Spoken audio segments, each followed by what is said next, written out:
So speaking of being so excited, I have my friend Joyce here, who I met, I think in November, maybe at a networking event. And she was like, let me tell you all about ADUs. And I was like, okay. So Joyce, hi. This is Joyce Higashi. Everyone, I'm pointing to you on my screen, but she's here. Joyce is a ADU advocate and brand ambassador for Obodu. Did I say that right? It's an ADU company that offers a one-stop shop concierge service for ADUs. So today she's going to share her experience about why you should have an ADU in your backyard, why she chose a prefab ADU versus a build your own ADU. And also she's going to convince you about why now is the optimal time to consider an ADU. And I want to point out for everyone that she's not getting paid to advocate for ADUs. She is an ambassador because she loves them so much. And also, I want everyone to know that today is Joyce's birthday. She probably thought I would forget. So make sure you wish her happy birthday because today is her birthday and she's spending her lunchtime with us. So hi, Joyce. Happy birthday. Hi. Okay, so Joyce is going to... We weren't going to talk about that. Sorry. I forgot that we were going to talk about it.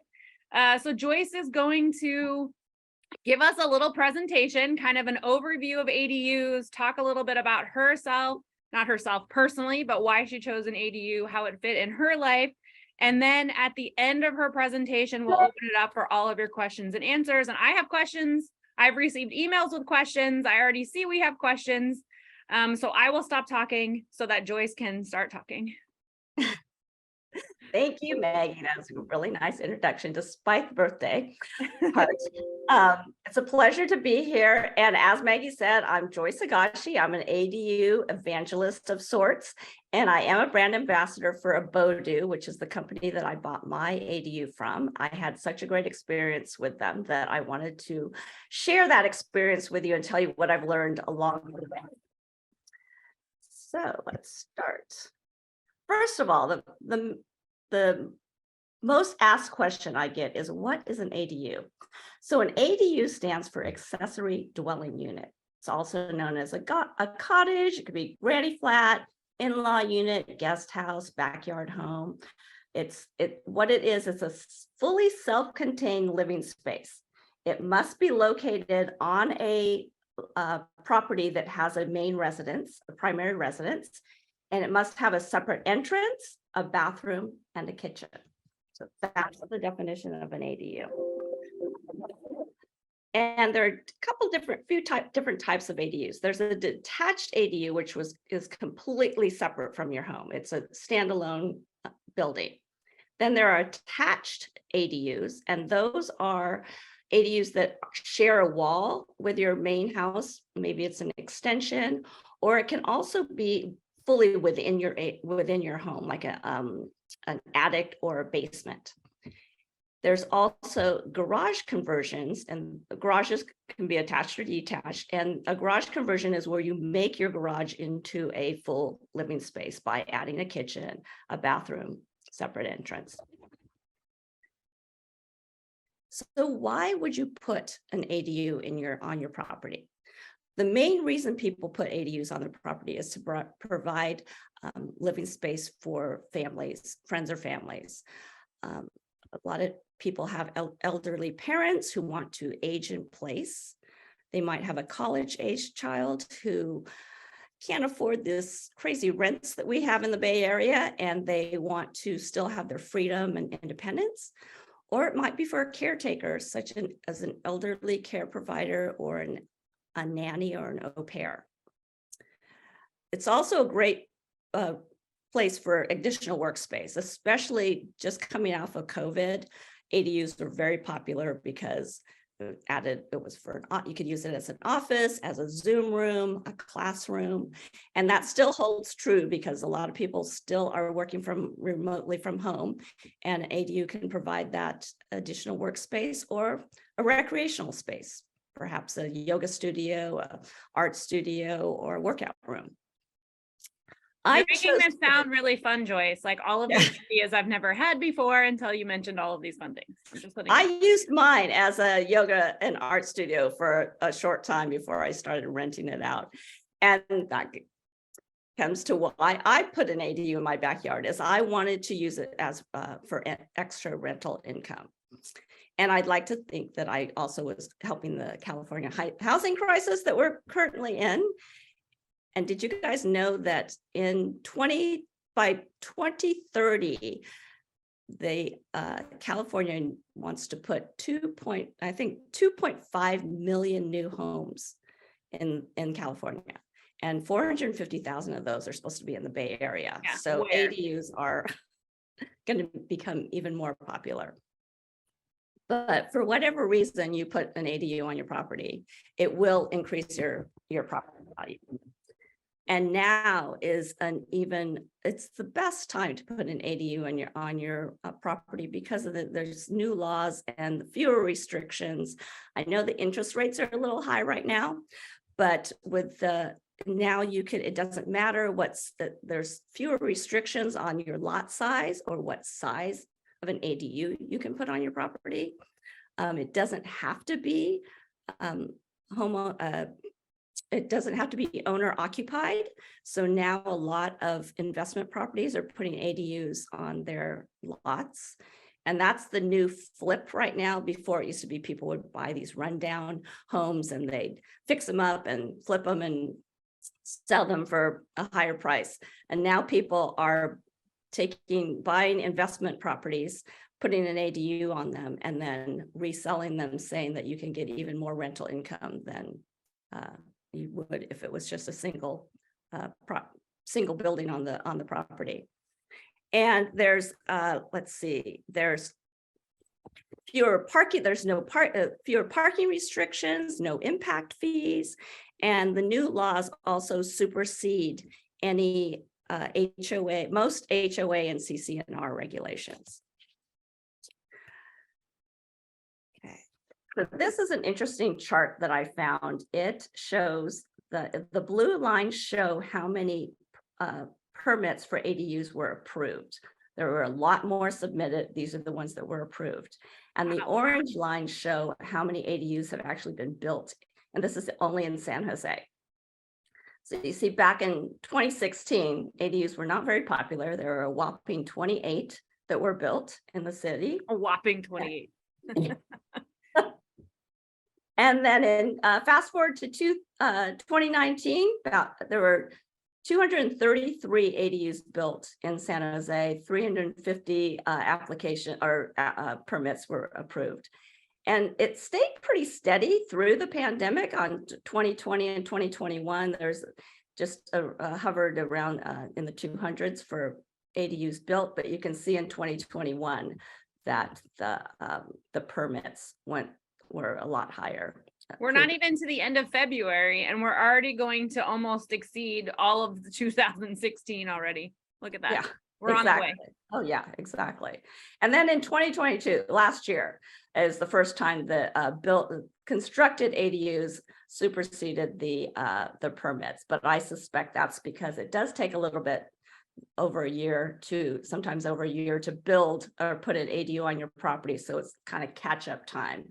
And there were over 528 ADUs built in 2022. And so far, we're only at 6 right now that were completed. And I think this is in January that I got this information. So I'm sure 2023 is going to show huge amounts.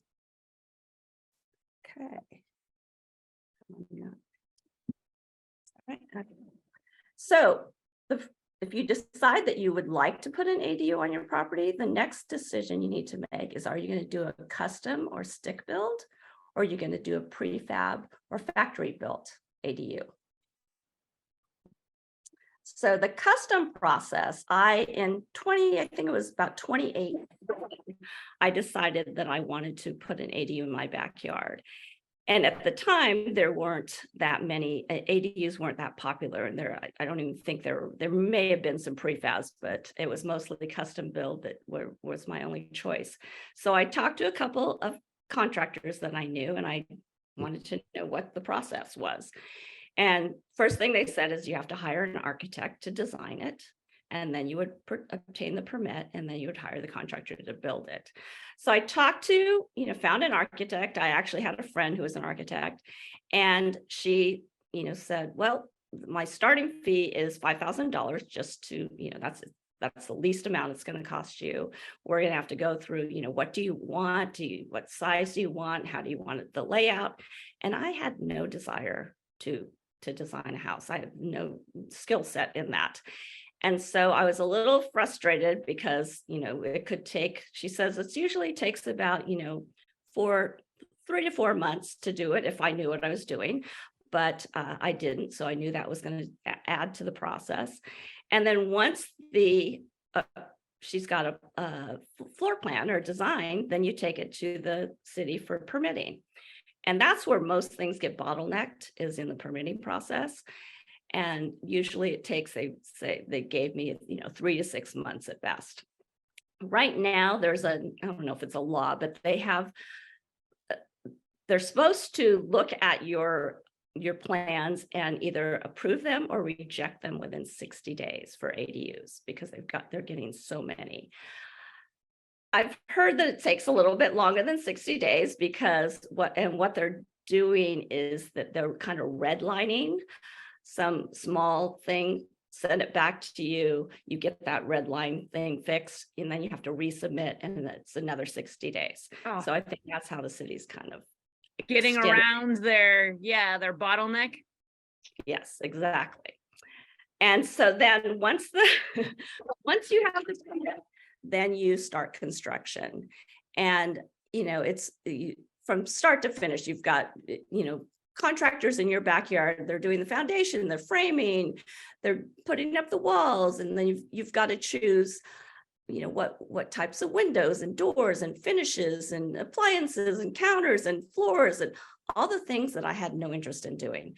And so I got so frustrated. I was like, it was so overwhelming to me. I just really didn't want to, I didn't want to go forward with this. But then someone told me that there are actually ADU companies that have pre-built and sometimes pre-approved designs. So that would eliminate the whole architect design process, and you just pick one of their designs and you go from there. I thought that was a great idea. So I met with a couple of them. I went to go see ones that they've actually built, and they were nice. I mean, they're square houses, little houses, and fully functional, basic finishes, nothing special. You couldn't really do anything different. You could pick, of course, different floors and cabinets and all that kind of stuff, but the actual layout was pretty basic and not very interesting to me. And for the amount of money, I thought, do I want to do this? So I just got, again, overwhelmed, put the whole thing on hold, and said, I'm not going to do this. And then one day, my friend, it was about early 2019, a friend called me and she says, Joyce, I just saw this new ADU company featured on the local news, and I think this is what you need. You need to look at them. So I went on their website and I saw that they were prefab. And immediately, I don't know why I have such judgments about prefabs, but I thought, mobile home. I thought I was just going to be buying a mobile home, and I wanted no part of that. But I decided, okay, because a couple other people within that week sent me the same company. They already knew you were a fanatic back then. I know, because I kept talking about it. That's why. So I went to go see them. This was their showroom. This picture was actually their showroom. Their model was in the middle of a field in Redwood City. I walked in, they had high ceilings, it had all kinds of light. It was a very modern design, which is very much my aesthetic. And I absolutely fell in love with it. I said, oh my God, I have to have this place. I almost signed on the dotted line, but my practical side said, no, you can't just do it because you like the way it looks. So I brought about 8 friends with me. The next time I said, you guys got to come and see this and see it with different eyes, because I'm too emotional about it. So I had a friend who was a contractor, a friend who was a building inspector, couple real estate agents, a friend who had a couple rental properties. And the poor guy he's the owner and he was also the sales guy, because you're everything when you start a new company. And they just pummeled him with questions. And they were questions that I would never think to ask, like, is it a perimeter foundation or a slab foundation? Do you use 2x4s or 2x6s? Or is it built by HUD standards or state standards? And he answered everything effortlessly. And by the end of the visit, everyone gave me thumbs up, do it. So with the prefab process, it's a little simpler. You choose your design. It's built off site. They do very little site work on your property, and then it's delivered to you. So in December of 2019, I signed on the dotted line. I did have to make a few decisions. I had to pick which siding I wanted, the roof, and then with all the interior finishes. But I just said, I love what your model is, and so just give me everything that's in your model. And so signed on the dotted line in December. In mid-February, about a month before it was to be delivered, they actually came onto my property. So up until that point, no one was on the property. You can see my backyard here on the left. And then they did the foundation and did all the trenching for the plumbing and electrical. And then it was supposed to be delivered in early March of 2020, but we know what happened then. So it got delivered or delayed until May of 2020. On delivery day at, 7 o'clock in the morning, a 600 or 350 ton crane came rolling down my street. Wow. I bet your neighbors loved you that day, Joyce. Yeah. Well, fortunately, again, Abodu did everything. They had to shut down my street. So, and they contacted all my neighbors and told them what was happening. And so no one would park on the street because you couldn't. And then it was also entertainment for the morning for all the neighbors. Well, and what else were they doing during COVID anyways? They were all home watching you get an ADU delivered. That's right. It was people from all over, because you can see the crane from, blocks away. So a lot of looky-loos came. Great. So the crane put all the counterweights on the crane, and then this big truck with my ADU on the back of it came rolling down the street. They attached the ADU to the crane, and then look at that. And this is not Photoshop. This really happened. Yeah, this is real. That's so funny. And it took 4 minutes to get from the truck to my backyard. That's it. Wow. And that is what it looked like when it was delivered. And so it took about a month, so 2 weeks to get the final inspection, and then I got handed the keys. And then PG&E took forever, but that's neither here nor there. That was a COVID thing. So, but in the meantime, once I got the final inspection approved, then I started to do the landscaping, and I built a deck I put a 250 square foot deck on my on the property. And because I got these fancy La Cantina doors, which was an upgrade, and I wanted, because it's small, it's only 500 square feet. And so I wanted, them to have indoor, outdoor space. And I actually thought, when it landed, I thought, wow, maybe I should live in this. I was going to say that you move in and rent your house, right? Exactly. That's still in the plan, but not quite yet. So this is just some quick shots of the living room. Wow. This bench seating, I also was an upgrade. Full kitchen. You can't see it, but there's a dishwasher. And then right here, there's actually a washer dryer. It's one of those European, it's a European style one where it's, one unit it does it in the washes same and thing. dries. What? Yeah. It takes a little bit of time. That's the only problem. It takes you about 4 hours to do a load of laundry. Lord. But I rent out to traveling nurses. And so I tell them, just put your laundry in, before you go to work. And by the time you get home, it'll be done. It'll be dry and done. Think about it. Nice. And just the shot of the bedroom, bedroom and then bathroom. So good sized bathroom.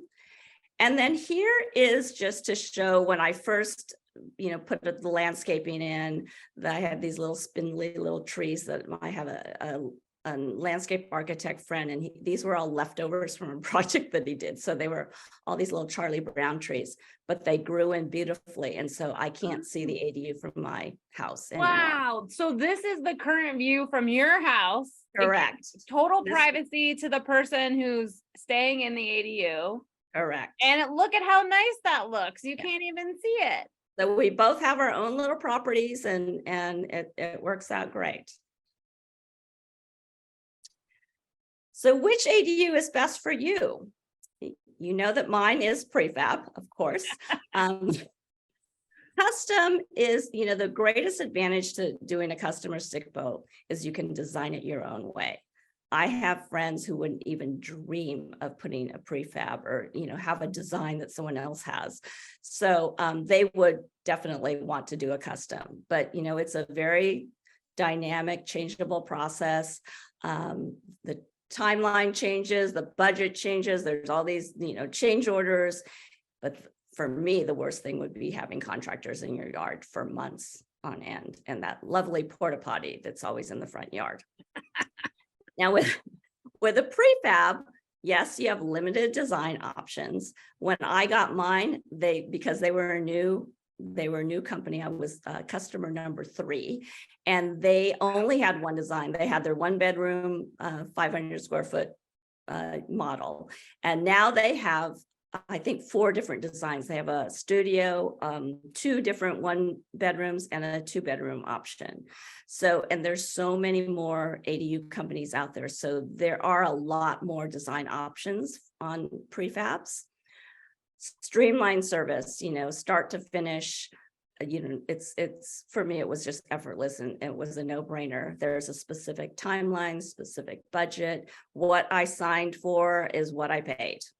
And there's so little disruption on your property. So really, I had no one on my property until the very last month. So the second most popular question I get asked is, how much is this going to cost? Yeah. So that was my question. Yep, that's what everyone wants to know. And it's so variable because there's so many different choices now. But for the most part, they start about $200K is what I would say for a detached ADU. Of course, if you're a contractor or a contractor and you're going to do a lot of work yourself, it may be less. When I bought mine in 2019, again, they were a new company. Mine started at $199K. And by the time I got all the upgrades and tax and everything, it turned out to be about $230K is what I ended up paying. Now, that same unit that I have starts at $270. So everything has gone, especially after COVID. How dare you, Joyce? I know. You got in on it. You just got in on it. And then you're out here telling everyone. And so now it's gone up. Yeah. Sorry, guys. Now with attached ADUs, it's a little less. I have a friend who's doing a garage conversion. He's doing a lot of it himself, and he thinks it's going to probably cost him $80K. It could go $150K on up. So it is an investment, but the return on investment I think is great as well. Property tax. Your property tax will go up. It's only assessed on the ADU. It's not assessed on your existing house. They say it's about 1 to 1.5% of the build cost, but for me, it was only about 0.5% of my build cost. So I'm happy with that. Property value definitely goes up. I haven't tried to sell my property, but I get these little assessments or kind of appraisals from real estate agents, and my property value definitely went up. They say it's 100 times the rental value, or 1.5 to 2 times the build cost. I rent my ADU. It's a 500 square foot ADU, and I rent it for $3,000, which I'm a little embarrassed to say, but like I said, I rented traveling nurses. They make a lot of money. They actually get a housing stipend, and they're great tenants. They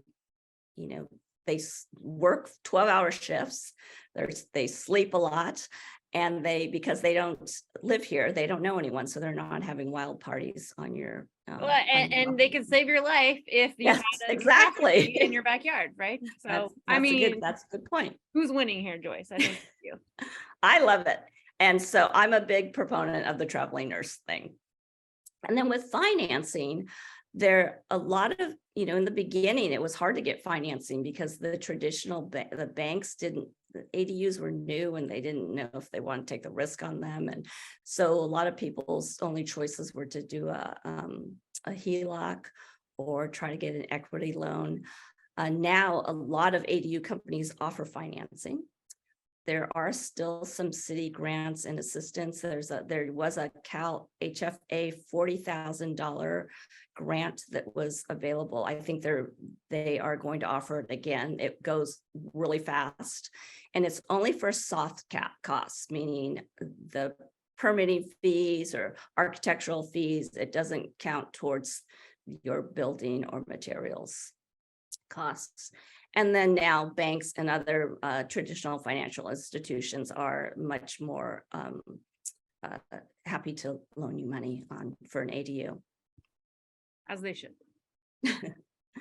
So some of the resources I'd like to share with you, one of them is called Symbian Build.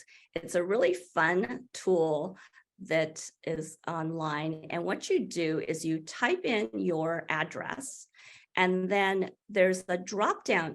So it immediately brings up your property plot map.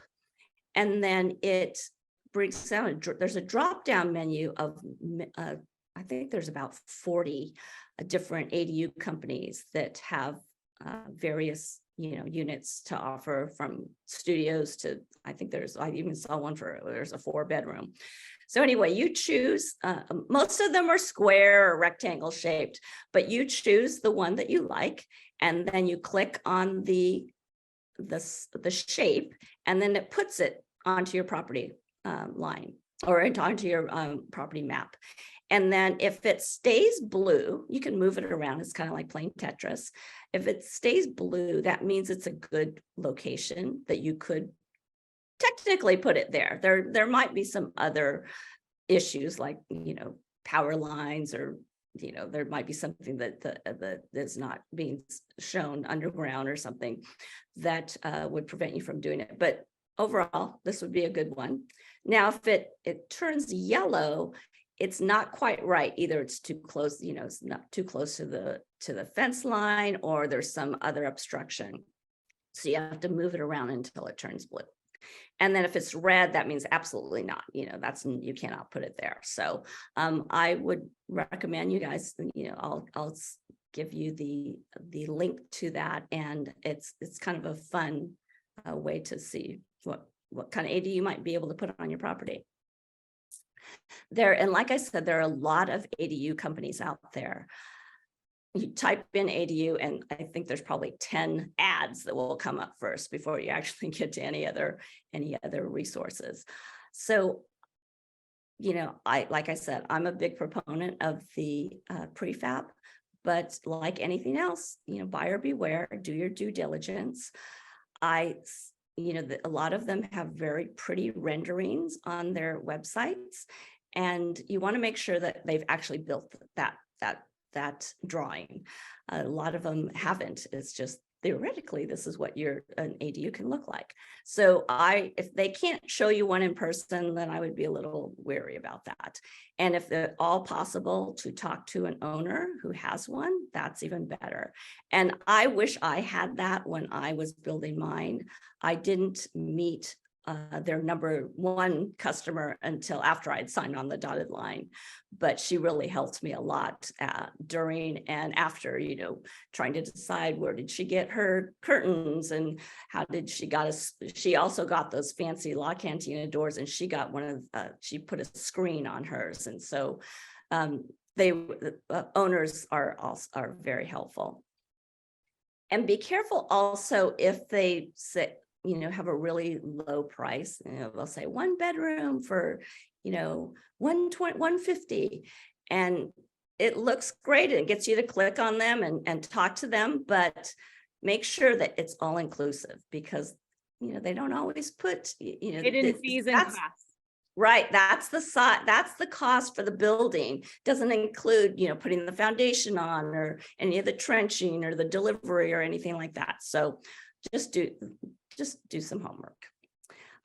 There's also the California Handbook on ADUs. It's a really helpful, tells all about the different laws and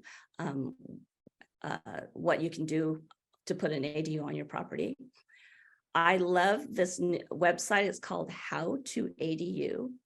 And it's this guy. I thought I liked ADUs, but this guy's like an ADU savant. He is a walking encyclopedia of all the codes and laws, and he has a website. He has a Facebook page, which is kind of fun because a lot of people will share, their experience. You see progress photos of people's different ADUs, and this is all over California. They share resources. They, tell little tricks if they had problems with the permitting, what you can, workarounds. And so it's a interesting and very useful site. And then there are all these different rental resources. If you decide to go that route, some people are going to rent it, full time, or they're using it for the families. This doesn't apply. But when I was going to put an ADU in my backyard, I was going to do corporate Airbnb.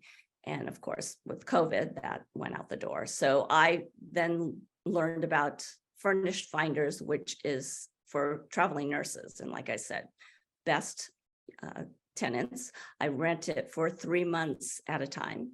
And I've never had, ever since I've started renting it out, I've never had a empty, day. It's just, they leave on the end of the last of the month, and the first of the month, the next new person comes in.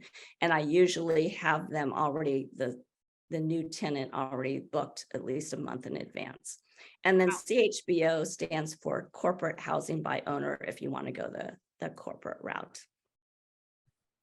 So that is my presentation. I also wanted to tell you that I have, I will be sending you my email and phone number, and my tenant that I currently have is actually leaving 2 days early. So if any of you are interested in actually coming by and seeing the ADU live and in person, I will be showing it on Monday and Tuesday. This Monday and Tuesday? This Monday and Tuesday. Okay. At the end of the month. So, and then also, if you want to learn more about a Bodu, which is the one I bought it from, they're having a very rare open house at Hoppa's Brewery that's in Willow Glen, and they're doing a presentation open house type thing that I will be there as well.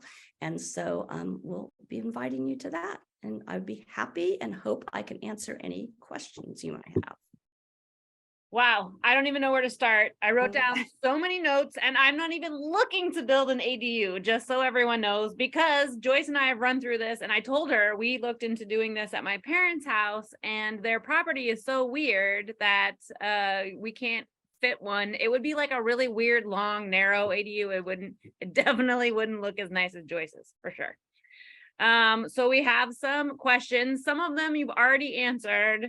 So we'll just recap the questions. Some of them, and just so everyone knows, Joyce, she may not know the answer to, because they may be out of her area of expertise. So the first question is connecting an ADU to the sewer line a major task and a cost consideration? Yes. Well, because my yard is very deep, and so I could not I wanted to connect to the sewer on the street, but it was going to be too long and cost prohibitive. And basically, you also have to have a certain, I learned this, certain slope. So I have what is called a sump pump. So it's in my backyard. The ADU water goes into this sump pump. When it fills up, then it flushes out to the street. And so that was really my only option for my property. But I know that some you can connect to the street, but it is costly. Okay, next question. Does an all electric ADU, no natural gas appliances, have major advantages over electric and gas? Do you know? Well, you can right now, if you put an ADU on your property, it can only be all electric. They don't allow gas on new builds. And I just missed, there's also now a solar, you have to put solar panels up. So I missed that. I came right under the wire. I think the following year, that was a requirement. And so people are actually, they're putting solar on their main house and then powering the ADU from that rather than just putting solar on the ADU. And I think the no gas rule applies to whether you do an ADU or whether you do like a granny unit or a garage conversion. It's right. It's any new build, any new construction. I think if you do a junior ADU in your, that's in your house, I think you can, and you have gas, I think you can attach it to that. But yeah, I knew the answer to that one. So maybe I will be able to answer some questions. I think we talked about this, but some of the pros and cons of the prefab versus the build on site. I think the biggest one for you was decision fatigue. that was definitely a biggie. And decision fatigue, and then the time. And also people in your backyards. I live alone, so I didn't want these strange men not using the porta potty, and I'm making being judgy about construction workers, but you're saying the worst possible thing that comes to mind. But so with the prefab, how long did it take from start to finish, from like when you signed and when they delivered, you were ready to go, you could walk in and use it? So for me, it was, again, early adopter, 4 months. Now I think it's 8 months. Okay. So it takes a little bit longer. And they're built offsite. I think they have 2 factories, one in Utah and one in Oregon or something. So it does. But one of the things I learned was, again, I had this mobile home concept of prefabs, but prefabs, because they're done in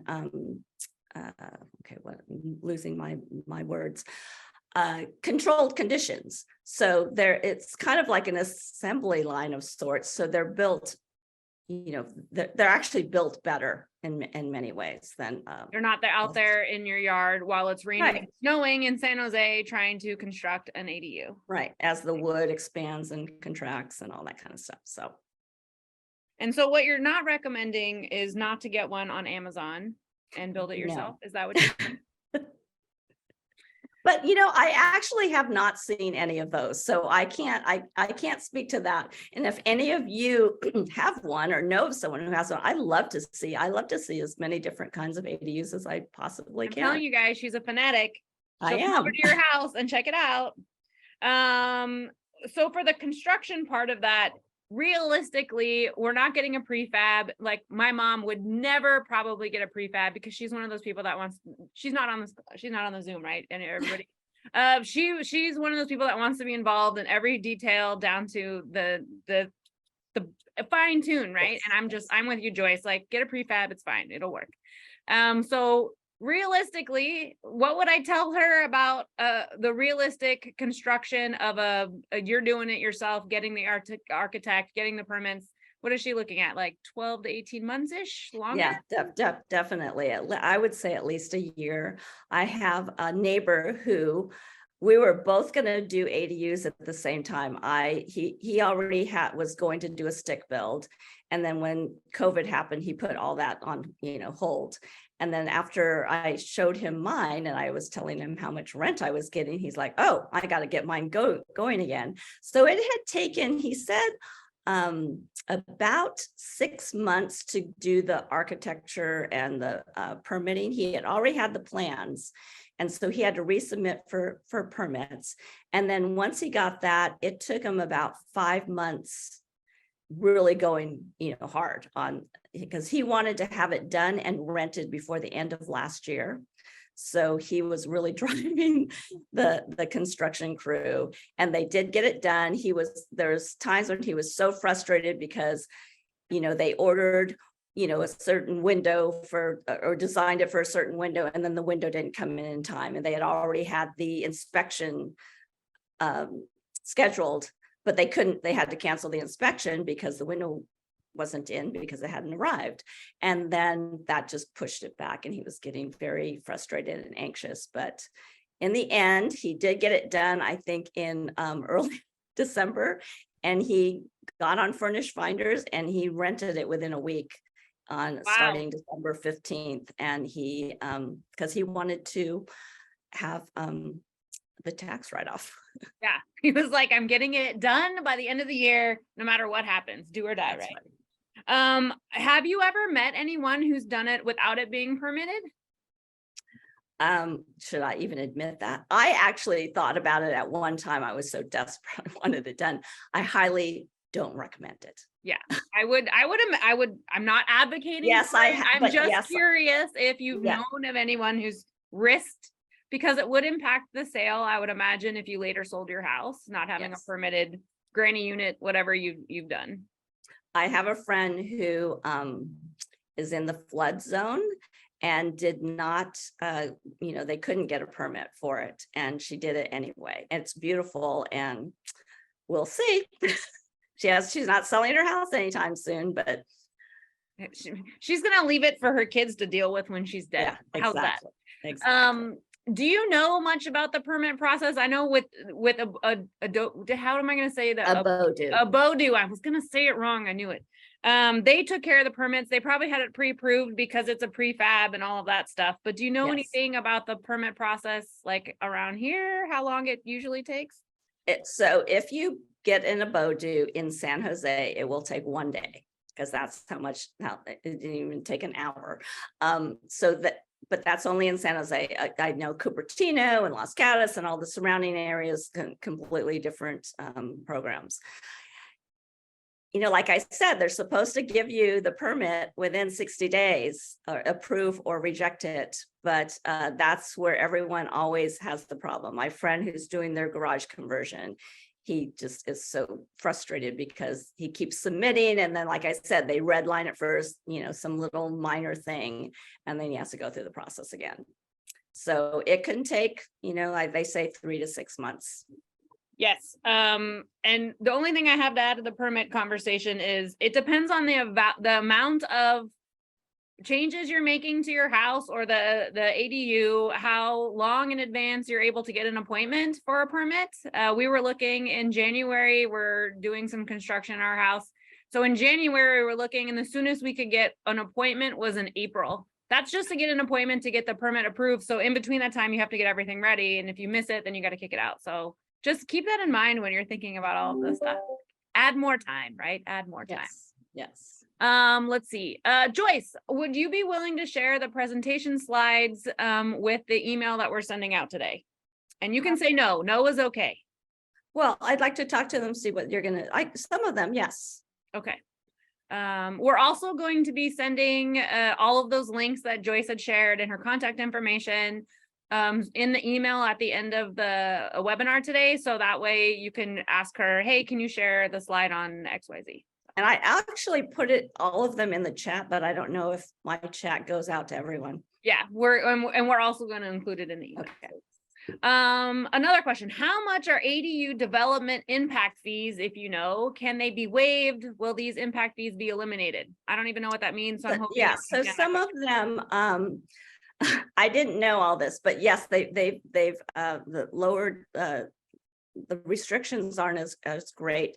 So for instance, some of the impact fees are, there's parking issues, there's school, you have to pay into the school district, and if your I believe if your ADU is under 750 square feet, a lot of the impact fees are waived. Again, don't quote me on this. I didn't have to pay impact fees. I also, the parking is an issue, but you're mainly from your neighbors. But if you live within a mile of a bus stop, then those parking fees are waived. And I am within a mile of a bus stop, so I did not have to pay anything. But again, it kind of depends on the area in which you live. All right. We had a couple of questions about the cost for your ADU. A couple people came in late. So can you just share again the cost for your prefab that you paid, Sure. and then sort of how it has changed over time? Yes. So mine, again, I got it as, as an early adopter. It was $199 was their base price. By the time I got all the, upgrades and everything, I was about $230 out the door. But right now, the same unit starts at $270 without So upgrades. Yeah, isn't that crazy? So it'll probably be a little over 300. If I were to get it again, it'd probably be a little over 300, 310, 320. And for those of you who missed it, Joyce mentioned there's a lot of grants available. Funding is much more available than it was when she started going through this. So if you're looking for a similar unit, that's where you're budgeting, right? You're budgeting probably close to 300 right now. But Yeah. Do your due diligence. That's what Joyce said. Maybe you can get a grant, get some nice funding. But, and this ties into the next question, you're able to rent it. Your property value has gone up and you're able to rent it, which offsets the cost of it. How did you decide how much rent you were going to charge? Okay, so I went onto Furnished Finders, and I recommend that you guys all do the same thing. You can I think you just type in your city, and then it'll bring up a map that shows where all these rentals are. And some of them are in, complexes. Some of them are rentals, just a room in someone's home. So you really don't know until you drill down. But you find your neighborhood and you'll see all the different ADUs or rentals in your neighborhood. And I kind of based it off of that. I, wanted to stay competitive, but I also knew that I had a really nice space.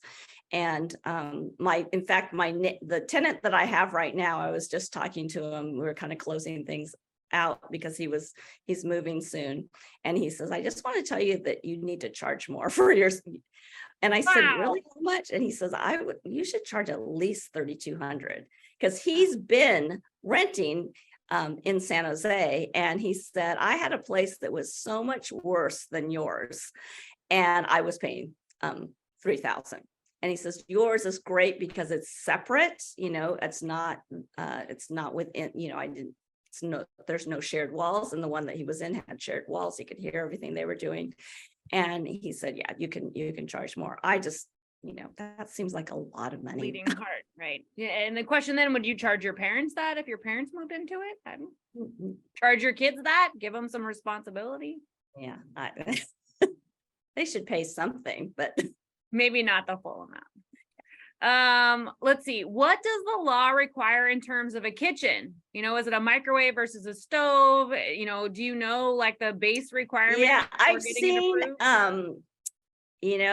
I've seen them where they have the like a plug-in cooktop, and it does need to have a sink. And but the cooking element, I mean, I've seen just a microwave as well. Mostly those are in junior ADUs, really, like when you've turned a master bedroom into a little like in-law unit or something. Yeah. So then you put a microwave and you have the sink there. But for it to be legal, it's supposed to have if you want a permit on a granny unit, any sort of ADU, any sort of garage conversion, whatever it is, it must have some sort of a kitchen. Just has to have it if you want. And bathroom. And a bathroom. Well, which seems we don't want them to, never mind. We're not going to go down that. Yeah, exactly. We want them to have their own bathroom and not the porta potty in the front yard. It makes Joyce uncomfortable. Not the compostable toilet that you would take camping with. Oh. What is the name of the site again to look up the rents? The couple of websites that you had where you were doing one of them is called Furnished Finders. Furnished Finders. And then the other one is called Corporate Housing by Owner. All right. And again, we're going to have those links that Joyce shared with us in the email that's going to go out to everyone. We're running out of questions. So this is your chance. We have Joyce's full attention. So if you have questions, we're running out, just letting you guys know. And she's answered all of my questions. I've been writing down questions and she's gone through and answered all of them. Do I need to separately title the ADU in the name of my trust? That's a good question. I wonder who asked that one. I don't know. I wonder who asked that question. As long as you're building the ADU, the unit, whatever sort of garage conversion, it's on your property, sharing the same APN as your house. You don't have to separately title it. It is not like a mobile home where it has its own registration or something like that. If you have like a separate APN lot next to you and you're using that lot, then you may have to title it, right? Change that. All of your real property, let's just say this for everyone on this call, all of your real property should be in a trust. If you don't have a trust, that's a whole nother conversation we're having, but we're not having it today, okay? So that's the most important thing. If I move into an ADU and my son moves into my home, how will Prop 19 treat my home upon my death? The Prop 19 question, Joyce. I'm sure you don't want to answer this. I can answer this. And I don't even know I don't even. Well, I will tell you the answer. So Prop 19 changes the way that they treat parent-child exclusion from property tax increase a couple years ago. And so now it must be the parent's primary residence and the child's primary residence. And so long as the parent's primary residence is the property, right?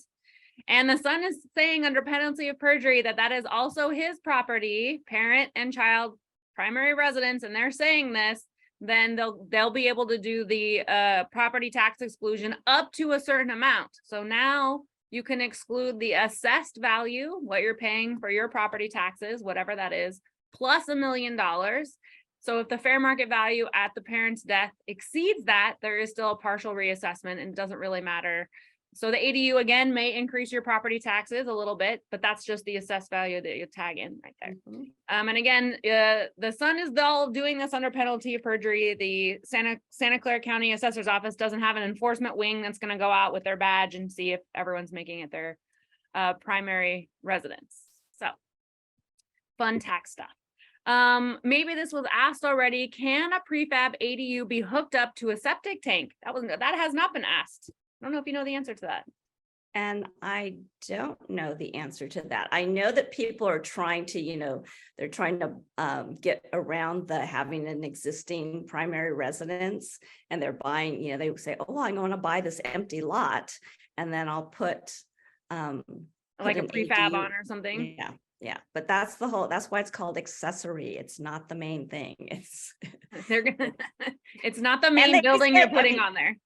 They say that you can, if you do have an empty lot and you're proposing a main residence and you want to put an ADU on the property to live in while your main residence is being built, supposedly you can do that. But, and then people are saying, well, maybe we won't put the main residence on, but I don't know. I'm not going to speak to that.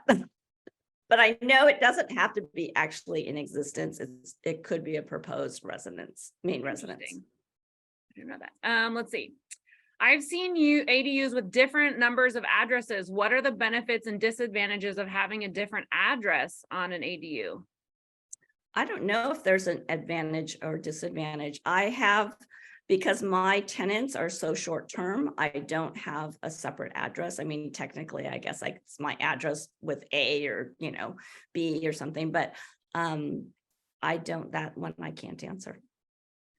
Yeah, I think the only thing I could think of is maybe privacy issues, and I don't want you to go down the road of having a long-term tenant in an ADU and then get stuck, right, having to evict him and stuff like that. Joyce, do you ever get worried about having to evict any? You've had really good luck. I don't want to knock on wood. I don't want to jinx you in any way, but no, that's why I chose to do the short-term rentals, because I first time landlord, I didn't know what I was getting myself into. And a couple of my friends who do have rentals are like, don't do it.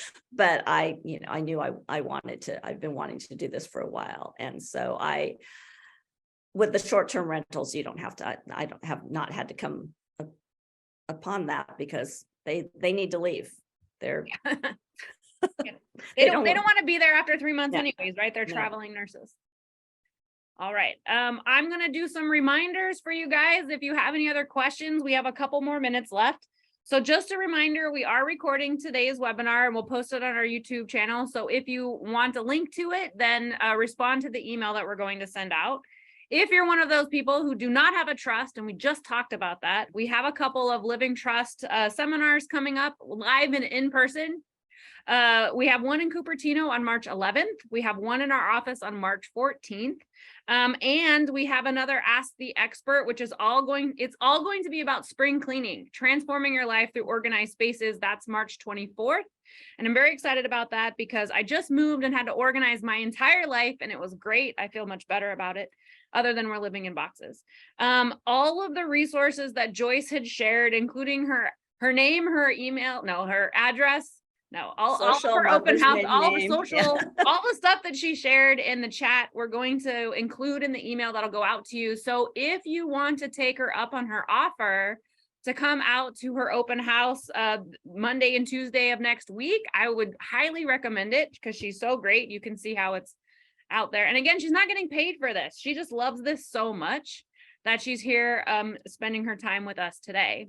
So I don't see any other questions. So I just really want to thank everyone for attending today's Ask the Expert, and Joyce for spending part of her birthday with us. It was so great. I learned so much.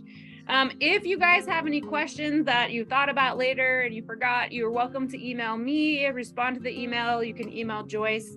Otherwise, stay warm, everyone. Have a great day. Stay dry. Thank you. Bye.